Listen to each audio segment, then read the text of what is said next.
అదరగొట్టే కారం రంగు రుచి ఆచి కారం పొడి. తాడిపత్రిలో ఎమ్మెల్యే వర్సెస్ మాజీ ఎమ్మెల్యే మరొకసారి తెరపైకి వచ్చాయి. ముఖ్యంగా చూసుకుంటే ఇవాళ మెడికల్ కాలేజీలు ప్రైవేటీకరణ అంశం గురించి రెవెన్యూ ఆఫీసులో వినతిపత్రం ఇచ్చేందుకు మాజీ ఎమ్మెల్యే బయలుదేరగా పోలీసులు అడ్డుకున్నారు. దీని గురించి మనతో మాట్లాడేందుకు మాజీ ఎమ్మెల్యే పెద్దారెడ్డి ఉన్నారు. సార్ ఏం చెప్తారు? బయటికి వస్తే అడ్డుకుంటారు, బయటకు వస్తే అడ్డుకుంటున్నారు, ఏం జరుగుతుంది, ఏం చెప్తారు? ఈరోజు రాష్ట్ర వ్యాప్తంగా మా నాయకుడు జగన్మోహన్ రెడ్డి ఆదేశాల మేరకు మెడికల్ కాలేజీ ప్రైవేటు పరం చేయకూడదు అనే దానికి నిరసన కార్యక్రమానికి ఒక పర్మిషన్ పెట్టడం జరిగింది. వాళ్ళు ఇవ్వడం కూడా జరిగింది.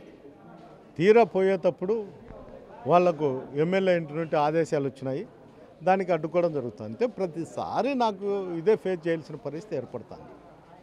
కానీ వాళ్ళు ఇచ్చిన పర్మిషన్ లెటర్లు కూడా మీకు ఇవ్వడం కూడా జరిగింది.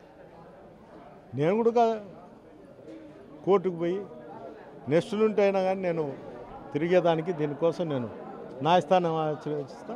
న్యాయస్థానంలో ఆర్డర్ వస్తే దానిపైన నేను నడుచుకుంటా. పోలీస్ అధికారులు అనేవాళ్ళు పై అధికారులు మాట వింటే ఏదైనా చేయొచ్చు. పై అధికారుల మాట వినే పరిస్థితి ఇక్కడ లోకల్ పోలీసుకు లేదు.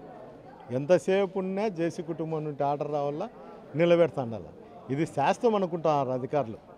ఇక్కడ ఉండే అధికారులు వాళ్ళే శాస్త్రమైన లీడర్లు, ఉన్నంతకాలం వాళ్ళే ఉంటారు, వాళ్ళ ప్రభుత్వం ఉంటుంది అనుకుంటారు. ప్రభుత్వాలు మారినప్పుడు, ఇంకో విధంగా జరిగినప్పుడు, తలకిందలైనప్పుడు ఎవరిని కాపాడే పరిస్థితి ఈ కాన్సెన్స్లో అయితే లేదు. ఏంటంటే ప్రజలు తిరగబడే పరిస్థితి ఇక్కడ ఆసన్నమైంది. ఎమ్మెల్యే ఒకటి చెప్తున్నారు, నా ఫోన్ ఇచ్చి చెక్ చేసుకోమని చెప్పండి, ఎక్కడ ఎవరికి పోలీసులకు ఫోన్ చేయలేదు, పెద్దారెడ్డి బయటికి రమ్మనండి అంటూ కూడా ఆయన ఛాలెంజ్ చేస్తున్నాడు. వాడు ఛాలెంజ్ ఇస్తే మళ్ళీ నపుంసుకుని మాత్రం వీళ్ళని అడ్డం పెట్టినాడు. వాని ఫోన్లు కాదు, మన దగ్గరున్న వాళ్ళు ఫోన్ చేసి చెప్తారు. వాని ఫోన్ ఇచ్చేది కాదు, వాళ్ళ దగ్గరున్న వాళ్ళతో ఫోన్లు చేయిస్తారు.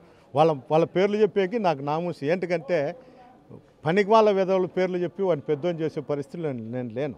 నాకు సమానమైన కుటుంబం వాళ్ళు కాబట్టి వాళ్ళతోనే రాజకీయాలు కానీ ఏదైనా కానీ వాళ్ళతో చేస్తా తప్ప వాళ్ళ దగ్గరుండే చెంచనా కొడుకులు ఇవి వాళ్ళే.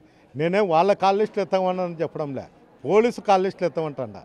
పోలీసు కాల్ లిస్టు ఎత్తితే వాళ్ళవి వచ్చాయో, మటకావాని వచ్చాయో, బంగాకని వచ్చాయో, జూద గృహాలలో వస్తాయో, ఎవరి కమిషను ఎవరి దగ్గర చేర్చాలనేది వచ్చిందో వాళ్ళే తెలుసుకుంటారు.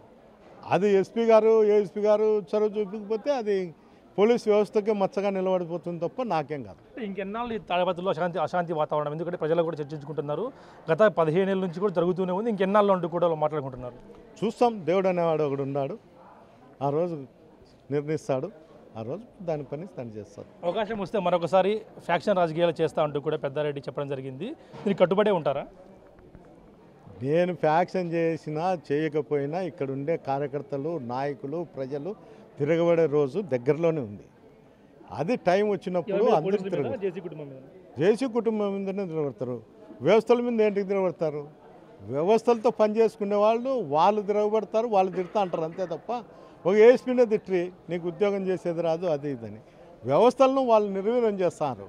వీళ్ళు కూడా చేయించుకుంటారు, దాంట్లో మనకే అభ్యంతరం లే. తిట్టించుకునే వాళ్ళు వీళ్ళు, తిట్టేవాళ్ళు వాళ్ళు. దాంట్లో జోక్యం కలిగించుకోవాల్సిన అవసరం లేదు. ఇంకోటి లేదు, వీళ్ళకి ఓపిక ఉంది, వాళ్ళు తిడతారు. దాంట్లో మనం చేయాల్సిన అవసరం లేదు. చట్టం అనేది ఒకటి ఉంది. ఏదో ఒక రోజు ఆ పాపం పండే రోజు వచ్చినప్పుడు అది ఖచ్చితంగా. మీ ఇంటి వెనుక ఈ కార్యక్రమం పెట్టడం ఉద్దేశం ఏమనుకుంటున్నారు మీరు? ఏ పట్టణం అభివృద్ధి అంటాడు, అభివృద్ధి కాకపోతే పోయి టౌన్లో అన్నిసార్లు డ్రైనేజీలు క్లీన్ చేయమని వాడు చేస్తాడో, వాళ్ళు మున్సిపాలిటీ వాళ్ళు చేస్తారో, ఎవరిదన్నా ప్రైవేట్ సంస్థలతో చేస్తారో వాళ్ళ ఇష్టం.